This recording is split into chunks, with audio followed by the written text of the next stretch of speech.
Coming up, with President Trump's Mideast envoy Jason Greenblatt in Jerusalem, we sit down for an exclusive interview with Israeli Minister Yoav Gallant. He weighs in on that American visit and what he expects on his initiative to get Iran out of Syria, on settlements, and much more. Plus, later we'll bring you brief encounters, conversations with the people who make up this region. Behind the headlines, the politics, all the conflict. Debrief starts now.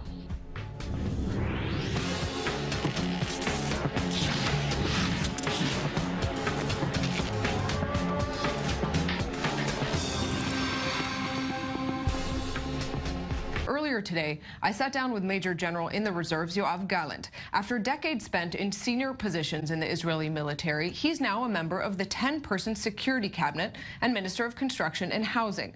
He weighed in on everything from his initiative to get Iran out of Syria to the opportunity he sees with President Donald Trump. Yoav Gallant, thanks very much for joining us here in our studios. My pleasure. Thank you. So I want to start with defense. We always hear a lot about the threats from north to south here in Israel. Just today, a stabbing in Jerusalem. With your decades of experience in the military and now in politics, what keeps you up at night? What are you most concerned about? I think that the real threat is rising in the east and the north side of Israel. The Iranian effort in order to create a territorial corridor from the Gulf to the Mediterranean, 1,000 miles apart, from Tehran to Beirut, is a very frightening one. And right now, Iran is controlling 4 capitals: Tehran, Baghdad, Beirut, and also Sana'a, and they are fighting over the 5th one under Russian umbrella, Damascus. And for Israel, it symbolized a very solid threat. We have to deal with it. So we just heard Netanyahu on the same subject last week in Moscow, meeting with Vladimir Putin, warning about Russia, warning Russia about Iran's stronghold in Syria. As the only one with your level of military experience in the security cabinet, what do you think Israel should do on that front? I believe that at the same time that we have this very sensitive point, we have a real opportunity because of the victory of the new president in the United States of America. No one wants the Iranian in this part of the world. Most of the Sunni states, Saudi, Egypt, Jordan, Turkey, wants them to go back to Iran. It won't be a good idea for the European as well, because if 2 million Alawis and Shiis will control 20 million Sunnis, they will be push them towards Europe. The Europeans do not like this idea. Therefore, I believe that if we join forces and make some progress in the rehabilitation of Syria, by an American-led force together with the Saudis and others, that will bring the money in order to help the Russians who are there to settle the situation with the Sunni side. Israel will fulfill its demands as well, including pushing the Iranians away and having the Golan Heights. Let's hear Netanyahu for a moment in that conversation with Vladimir Putin last week in Moscow. I made it clear in relation to Syria, Israel has no objection to a deal, but we firmly oppose the possibility of such an arrangement where Iran and its proxies will remain a military presence in Syria. I think that these things are clarified in the best way. In my experience with President Putin, these things are more important not only in preventing misunderstandings, but ultimately they are also reflected in the area. So you're talking about sort of cutting Iran out of the equation in a way, and that other countries don't want to see Iran here. But Russia is a very big ally of Iran. Do you think that Netanyahu, together with Trump, can really get Iran out of this region?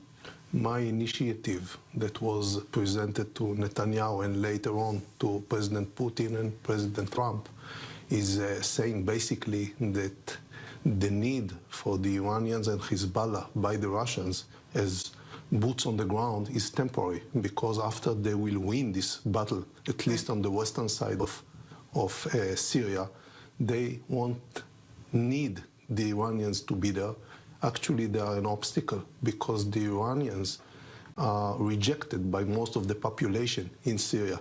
And if you want to have any kind of relationship with 20 million Sunni people, you need to push the Iranians. So it will be a Russian interest as well. Did you get a response from the American administration yet on that initiative? I think that we are on the way, but of course these are a very, I would say, very long-term sequences. Let's quickly move to another border, to the Gaza border, to Hamas. We saw just a couple weeks ago a scathing report come out from the state controller that the Israeli security cabinet mishandled itself, that it was unprepared and misinformed for that war. What's your reaction to that report, and has anything actually been done to fix what was made then, those mistakes? I think there were mistakes, and I believe that the IDF and the defense ministry and others, including the cabinet, are fixing what is needed to be fixed. Basically, like what, for example? For example, creating an obstacle that will be almost next to impossible to cross on the Israeli-Gazan border, especially against tunnels. We have to understand that the pressure in Gaza is very high, meaning that in one hand, the population have almost nothing in terms of economy. On the other hand, they are activating and moving toward a military struggle against Israel because those who are digging tunnels do not want to use them in order to send flowers or candies. They want to do terror actions against Israeli soldiers and Israeli citizens, and we cannot allow that. Therefore, we are blocking this border underneath the ground, and in a way, this can change the equation in Gaza Strip because they are losing part of their assets, and they may be very sensitive to it. We're going out for a quick break, but stay with us for more of that interview. We'll get to why Yoav Gallant blames the military for failures of the past and what he thinks the government will and mainly will not compromise for a peace deal. Don't go anywhere.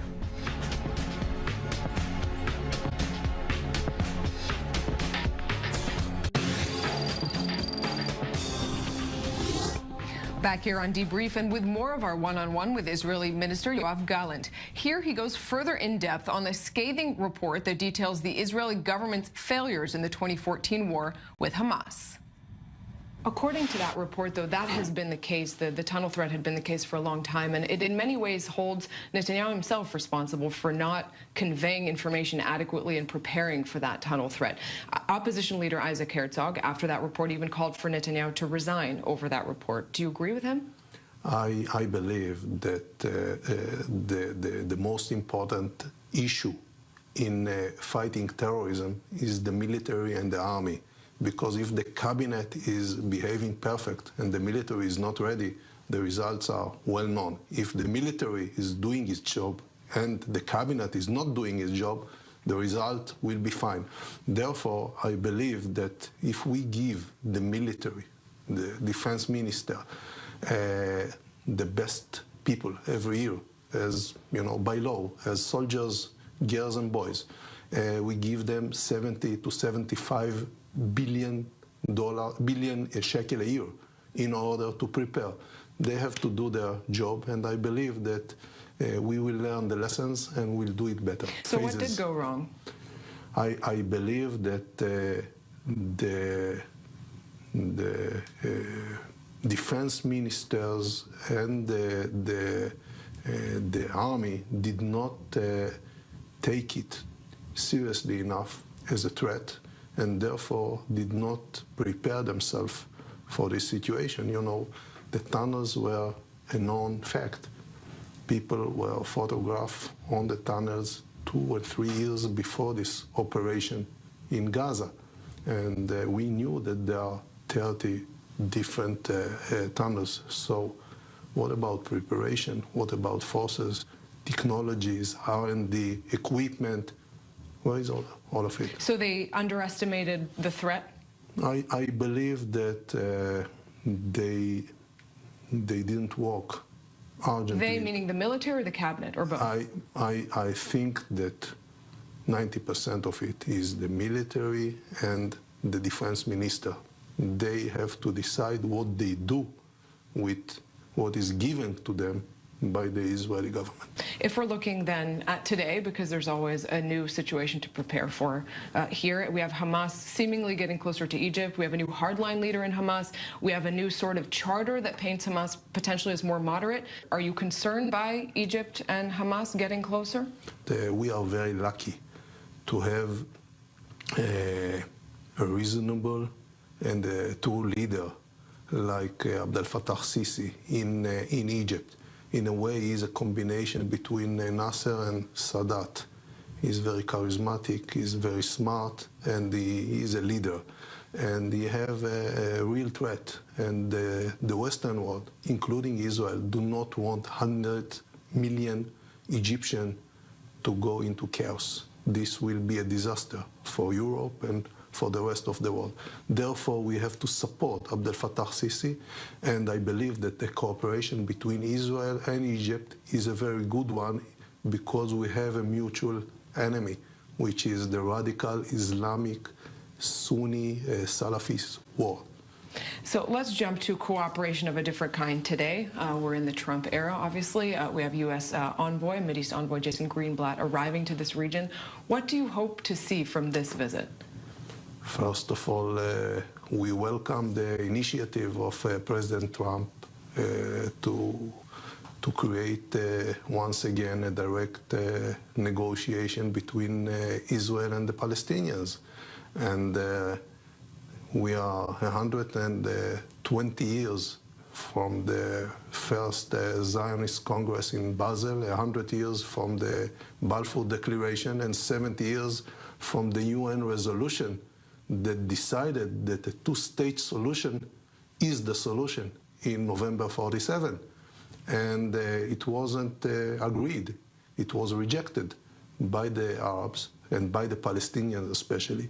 And therefore we are fighting. If they are willing to agree that a Jewish state is having the right to be part of this region, and if they are agree about the first and most important issue, that there cannot be another military force, another army on the western side of the Jordan Valley. Would Israel be willing to hold back on settlements? Are they a problem? Why should I, give them my final idea in order to start negotiation? Let's put it this way. 50 years ago, there were no settlements in Judah and Samaria, because it was Jordanian. I spent real long part of my life fighting with Palestinians in refugee camps in Gaza and in Judah and Samaria. I don't want Israel to control those refugee camps, neither in Nablus or in Ramallah or in other places. Therefore, I believe that the Palestinians have to define their own future by themselves. But there are certain conditions. For them, it will be a state. Therefore, they will have a flag and they will have the right to send the ambassadors through over the world. But they cannot control the aviation, they cannot control the space, and of course, they cannot have military force. So for Israel, it's something that is very similar to an autonomy, but for the Palestinians, is a state. If these conditions can work together, then Israel is willing to go forward. So let's just have a little personal note. You spent decades in the military. You've now had an adequate taste of politics. You have a lot of opinions about where Israel should be going on that sense. Where do you see yourself politically? Where's 5 years from now? Well, I just find myself in the politics because I wasn't satisfied with the results that the IDF was bringing in the last operation in 2015 and 2014. And I think that we can do better. And I joined Kahlon together with Kulanu because I believe this is a a true and important issue for the future of Israel to deal with the weak levels in the population and to help them. And right now is, second in command in the chain. Can you imagine yourself being first in command, leading a political party? Right now, in the future? Right now I'm happy with what I'm doing, but who knows what the future brings us. So it's an option. Everything is an option. All right, a diplomatic answer. Yoav Gallant, thanks very much for being with us. Thank you. It's my pleasure.